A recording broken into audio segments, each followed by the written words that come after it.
Hello everyone, नमस्कार, प्रणाम। कैसे हैं आप सभी? हम आशा करते हैं आप सभी अच्छे होंगे और आपके अच्छे स्वास्थ्य के लिए हम कामना करते हैं। ठीक है, चलिए आगे हम लोग पढ़ेंगे जिब्रेलिन हार्मोन के बारे में। किसके बारे में? जिब्रेलिन हार्मोन्स के बारे में, जो हम लोग पिछले क्लास में हम लोगों ने पढ़ा था पादप हार्मोन्स। ठीक है, बोटनी जो मैंने पढ़ाया था यहाँ से, उसके सिलेबस भी मैंने करा दिया है। अगर आपको नहीं मिला हो तो आप प्ले लिस्ट में जाके वहां से आप देख सकते हैं। ठीक है, चलिए तो आगे हम लोग पढ़ेंगे जिब्रेलिन हार्मोन्स के बारे में। ठीक है, सबसे पहला चीज कि जिब्रेलिन हार्मोन्स जो होता है वो क्या होता है, उसके बारे में थोड़ा सा चर्चा कर लेते हैं। ठीक है, जिब्रेलिन हार्मोन एक ऐसा जटिल कार्बनिक यौगिक है जिसका मुख्य उदाहरण जिब्रेलिन एसिड है। देखिए, पौधे में इसका काम जो है, जिब्रेलिन हार्मोन्स जो होता है इसका मुख्य कार्य जो होता है वो क्या करता है कि पौधे में एसिड के रूप में ये पाया जाता है। ठीक है, जिब्रेलिन एसिड के रूप में ये पाया जाता है। इसकी खोज जापानी वैज्ञानिक कुरोशोवा ने किया था। इसकी खोज जो किया था कुरोशोवा ने किया था और 1926 ईस्वी में किया था। तो इसका एक जापानी वैज्ञानिक जो थे जिनका नाम था कुरोशोवा। क्या नाम था उनका? कुरोशोवा। इनका नाम था कुरोशोवा। ये कहाँ के थे? जापान के थे। जिब्रेलिन हार्मोन्स के बारे में कुरोशोवा ने बताया और ये कुरोशोवा जो थे जापान के वैज्ञानिक थे। और ये कब किए थे इनका खोज? जिब्रेलिन का खोज कब हुआ था? जिब्रेलिन हार्मोन्स का खोज कब हुआ था? 1926 ईस्वी में हुआ था। कब हुआ था? 1926 ईस्वी में। अब चलिए हम लोग आगे बढ़ते हैं और इसके कार्य के बारे में जानते हैं। ये जो होता है जिब्रेलिन हार्मोन्स जो होता है जिब्रेलिन एसिड के रूप में पौधे में पाया जाता है। किस रूप में पाया जाता है? जिब्रेलिन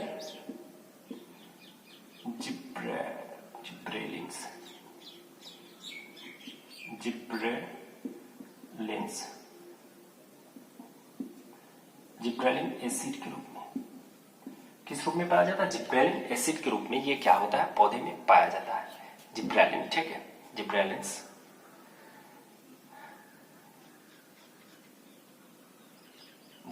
ठीक है, चलिए जिब्रेलिन्स हार्मोन्स जो होता है पौधे में जिब्रेलिन्स एसिड के रूप में पाया जाता है। ये जिब्रेलिन्स एसिड जो होता है ये जटिल यौगिक के रूप में पाया जाता है। पौधे में किस रूप में पाया जाता है? जटिल यौगिक के रूप में पाया जाता है। इसका मुख्य उदाहरण जो होता है जिब्रेलिन एसिड होता है। अब देखिए, इसका कारण जो होता है ये बीजों में अंकुरन में भाग लेता है। अब देखिए, बीज जो होता है बीज के अंकुरन में यह क्या करता है? बीज के अंकुरन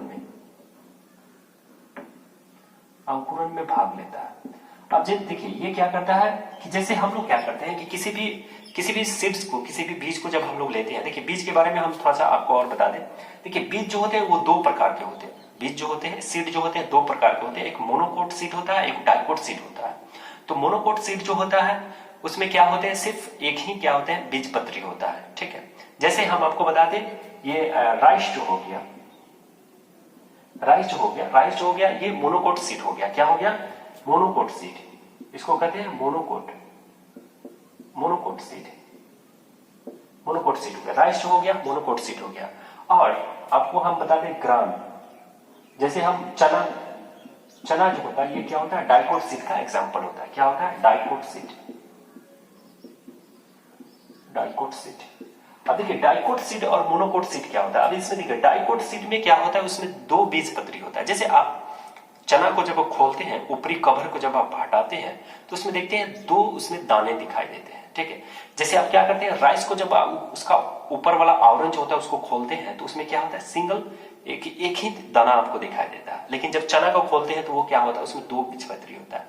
तो मोनोकोट सीड को हम लोग एक बीजपत्री कहते हैं और डाइकोट सीड को हम लोग दो बीजपत्री कहते हैं। ठीक है, तो सीड्स जो होते हैं वो कितने प्रकार के होते हैं? दो प्रकार के होते हैं। एक होता है मोनोकोट सीड होता है, दूसरा जो होता है डाइकोट सीड होता है। ठीक है, बहुत सारे एग्जाम में क्वेश्चन पूछा है कि सीड्स जो होते हैं कितने प्रकार के हैं? दो प्रकार के होते हैं, तीन प्रकार के होते हैं, चार प्रकार के होते हैं। तो ठीक है, तो सीड्स जो होते हैं वो मेनली कितने प्रकार के होते हैं? Two types of seeds, first monocot seed and second dicot seed. Okay, understand? तो ये क्या करता है? जिब्रेलिन हार्मोन्स जो होता है वो क्या करता है? बीजों को अंकुरन में भाग लेता है। क्या करता है? बीजों को अंकुरन में भाग लेता है। ये क्या करता है कि बीजों को अंकुरन होने के लिए ये क्या करता है? प्रेरित करता है। ठीक है, जैसे हम क्या करते हैं, किसी बीज को मिट्टी में डाल देते हैं। किसी भी बीज को जब मिट्टी में डालते हैं तो उसमें से क्या होता है कि अंकुरन निकलता है। उसमें छोटा छोटा आंख आपको दिखाई देता है। ठीक है, तो वो क्या होता है, बुड्स जिसको कहा जाता है, इंग्लिश में हम लोग अंकुरन को बुड्स कहते हैं। बुड्स जो होता है, छोटे छोटे बुड्स आपको दिखाई देता है, तो वो जो होता है वो किसके कारण होता है, जिब्रेलिन हार्मोन्स के कारण होता है। वो क्या करता है, बीजों को अंकुरन होने के लिए प्रेरित करता है। ये क्या करता है, अब क्वेश्चन आपसे यहां से आ सकता है कि बीजों को अंकुरन के लिए कौन सा हार्मोन उत्तरदायी होता है, कौन सा हार्मोन जो होता है उत्तरदायी होता है। तो आपको यहां से बताना है, एक मिनट,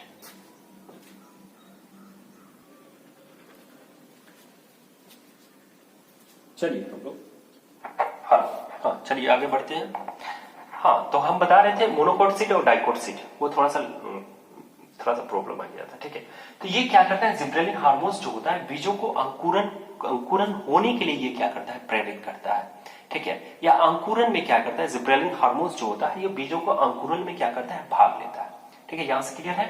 यहां से आपको क्वेश्चन बनता है कि जिब्रेलिन का खोज किसने किया था, तो कुरुशोवा ने किया था। ये कुरुशोवा जो थे कहाँ के थे, जापान के थे। और इनका खोज कब हुआ था, जिब्रेलिन हार्मोन का 1926 ईस्वी में हुआ था, ठीक। और जिब्रेलिन हार्मोन जो होता है पौधों में किस रूप में रहता है, तो जिब्रेलिन हार्मोन जो होता है पौधों में एसिड के रूप में, जिब्रेलिन एसिड के रूप में भाग लेता है। और ये जो होता है बीजों को अंकुरन में भाग लेता है या बीजों को अंकुरन होने के लिए प्रेरित करता है, ठीक है। और बीज जो होते हैं कितने प्रकार के होते हैं, दो प्रकार के होते हैं, एक मोनोकोट सीड होता है, डाइकोट सीड होता है। तो मोनोकोट सीड का एग्जांपल मैंने लिख दिया यहाँ पे राइस, और डाइकोट सीड का मैंने एग्जांपल लिखा यहाँ पे ग्राम, चना, ठीक है। आप स्क्रीनशॉट ले सकते हैं, आगे हम आपको एक्सप्लेन कर रहे हैं, ठीक है।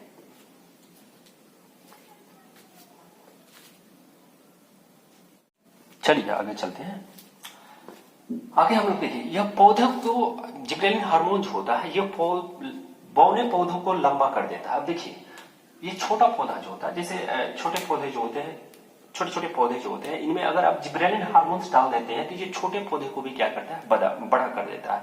इसीलिए एक्सपेरिमेंट किए थे आपको मेंडल साहब, उन्होंने क्या किया था कि ग्रेगरी मेंडल ने जो एक्सपेरिमेंट किए थे, उन्होंने छोटे पौधों के लिए और बड़े पौधों के लिए दोनों का एक्सपेरिमेंट, वो जो आपको पढ़ाएंगे हम ग्रेगरी मेंडल का, तो ये क्या करता है, बौने पौधों को बड़ा करता है, ठीक है। क्या करता है, बौने पौधे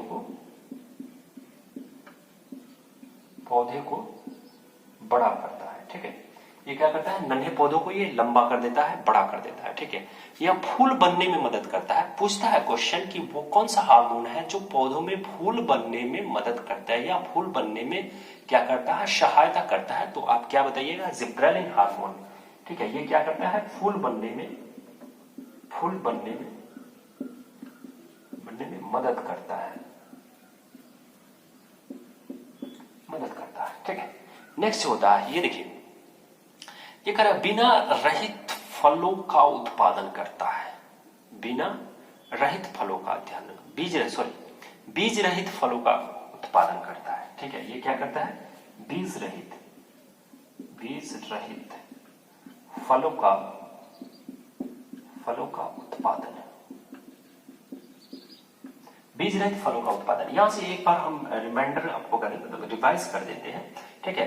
कुरुशोवा ने जिब्रेलिन हार्मोन्स का खोज किया था 1926 ईस्वी में। ये कहां के थे, जापान के थे। जिब्रेलिन हार्मोन्स जो होता है पौधों में एसिड के फॉर्म में पाया जाता है। ये बीजों को अंकुरन होने के लिए प्रेरित करता है, ये छोटे पौधों को बड़ा कर देता है। अगर छोटे पौधों को जिब्रेलिन हार्मोन्स डाल दिया जाता है या उसमें निकल जाता है, मतलब डाला जाता है, तो वो क्या करता है, पौधा जो होता है वो इंक्रीज कर जाता है, ठीक है।